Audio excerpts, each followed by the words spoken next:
अस्सलाम वालेकुम वरहमतुल्लाहि वबरकातुहू। हज़रत इब्न अब्बास रज़ी अल्लाह ताला से रवायत है, उन्होंने फ़रमाया कि जब हज़रत अबू ज़र रज़ी अल्लाह ताला को नबी सल्लल्लाहु अलैहि वसल्लम की नबूवत के मुतालिक मालूम हुआ तो उन्होंने अपने भाई अनीस को कहा, तुम मक्का जाने के लिए सवारी तैयार करो और उस शख्स के मुतालिक मालूमात हासिल करके लाओ जो नबूवत का दावेदार है और कहता है कि उसके पास आसमान से खबरें आती हैं। उसकी बातों को खूब गौर से सुनना, फिर मेरे पास वापस आना। चुनांचे उनका भाई वहाँ से रवाना हुआ और मक्का पहुंचकर उसने खुद आप सल्लल्लाहु अलैहि वसल्लम की बातें सुनी। फिर वापस जाकर उसने हज़रत अबू ज़र रज़ी अल्लाह ताला को बताया कि मैंने उन्हें खुद देखा है।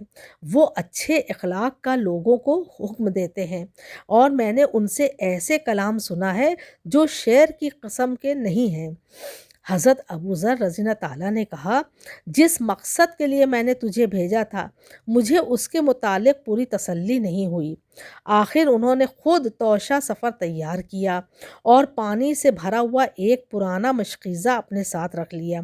फिर मक्का आए, मस्जिद हराम में हाज़िरी दी और नबी सल्लल्लाहु अलैहि वसल्लम को तलाश करना शुरू कर दिया। वो आप सल्लल्लाहु अलैहि वसल्लम को पहचानते नहीं थे और ना आपके मुतालिक किसी से पूछना ही मुनासिब ख्याल किया। इस तरह कुछ रात गुजर गई।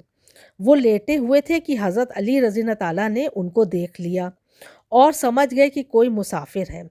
फिर जब हज़रत अबू ज़र ने हज़रत अली रज़ी अल्लाह ताला को देखा तो वो उनके पीछे हो लिए, लेकिन रास्ते में किसी ने एक दूसरे से बात न की। जब सुबह हुई तो हज़रत अबू ज़र रज़ी अल्लाह ताला ने अपना मशकीज़ा और तोशा दान उठाया और मस्जिद हराम में आ गए। ये दिन भी इसी तरह गुजर गया और वो नबी सल्लल्लाहु अलैहि वसल्लम की ज़ियारत से शर्फ याब ना हो सके।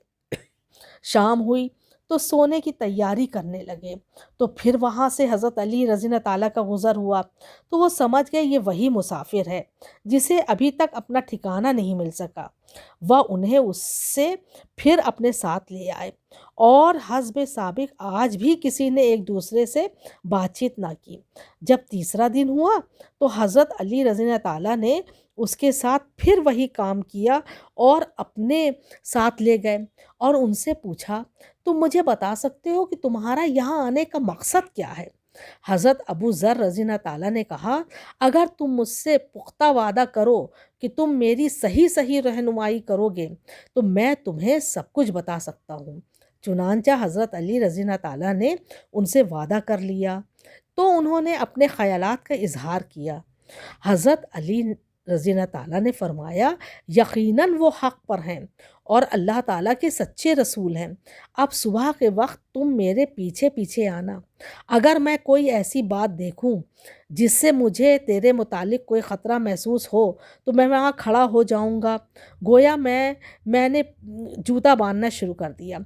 उस वक्त तुमने मेरा इंतज़ार नहीं करना है, किसी को पता ना चले ये दोनों के साथ साथ हैं और अगर मैं चलता रहूं तो तुम मेरे पीछे पीछे आना। इस तरह मैं जिस घर में दाखिल हो जाऊं वहां तुम भी आ जाना। चुनांचा उन्होंने ऐसा ही किया और उनके पीछे पीछे चले हत्ता कि वो हज़रत अली रज़ी अल्लाह ताला के हमरा नबी सल्लल्लाहु अलैहि वसल्लम के पास पहुंच गए। उन्होंने आप सल्लल्लाहु अलैहि वसल्लम की बातें सुनी तो वही इस्लाम ले आए।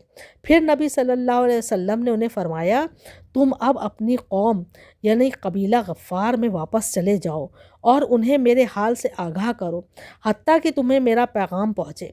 हज़रत अबू ज़र रज़ी अल्लाह ताला ने अर्ज़ किया, मुझे उस ज़ात की कसम जिसके हाथ में मेरी जान है, मैं उनके भरे मजमे में कलमा तौहीद का ऐलान करूँगा।